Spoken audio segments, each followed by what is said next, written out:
যদি বাংলাদেশে ১ কোটি লোক ধরেন ১ কোটি যদি লোককে দিতে হয় ১ কোটি লোককে ৫০০ টাকা করে দিলে কত টাকা যাবে?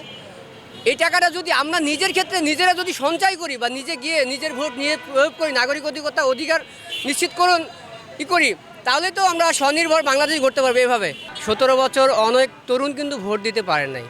তো সেই ক্ষেত্রে আমি সেই সকল তরুণদেরকে বলবো যে ভোট আসলে আপনার একটা অমূল্য সম্পদ।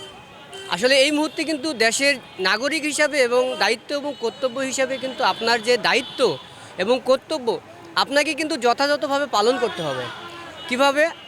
যেমন অনেকে বলতেছে যে জামাত ক্ষমতায় আসলে দুর্নীতি করবে বা বিএনপি চাঁদাবাজ দুর্নীতি করবে। আরে ভাই, চাঁদাবাজ কারা করে? আপনার এলাকায় দেখবেন যে নির্বাচন করতে গেলে মেম্বার চেয়ারম্যানের ভোট হয় না ভাই। নির্বাচন হলে মেম্বার চেয়ারম্যানের যে ভোট হয়, যেই ব্যক্তি গা ঢাকা দিয়ে থাকে, যখন দেখা যায় মেম্বার বা চেয়ারম্যান পাশ করছে, তৎক্ষণিক সেই ব্যক্তি কী করে ফুলের মালাটা নিয়ে গিয়ে তার সামনে উপস্থাপিত হয়। কিন্তু যারা প্রকৃত যারা কাজ করে, যারা সহযোদ্ধা হিসেবে কাজ করে বা যারা আনুষ্ঠানিকভাবে যারা কাজ করে মাঠ পর্যায়ে থাকে, তারা কিন্তু ওই সময় এতটা ফিলিংস তাদের ভিতরে আসে না। কিন্তু তারা জানে যে আমাদের নেতা তো পাশ করছে, তাদের ভিতরে ওই ফিলিংসটা আসে না। আমরা যদি সচেতন না হই, এই যে সংস্কার বলে কথা, আরে ভাই সংস্কার তো আমার নিজের ভিতরে সংস্কার তো আমার নিজের ভিতরে। আমি দেখতেছি যে কাজটা খারাপ হচ্ছে, তাহলে আমি খারাপ কাজটা কেন করব?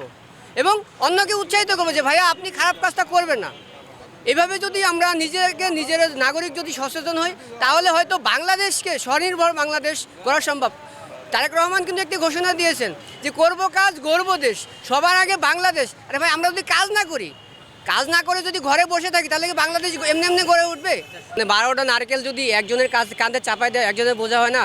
এবং 12টা নারকেল যদি একজন একটা করে হাতে নেয়, তাহলে সবার পক্ষে সুবিধা হয়। তো সেই ক্ষেত্রে দেখেন, আমাদের তার চেয়ারম্যান একটি কথা বলেছেন যে আমার একার পক্ষে সম্ভব নয়, আসুন আমরা সবাই মিলে হাতে হাত মিলিয়ে কাঁধে কাঁধ মিলিয়ে দেশ গড়ার লক্ষ্যে সবাই এগিয়ে আসি।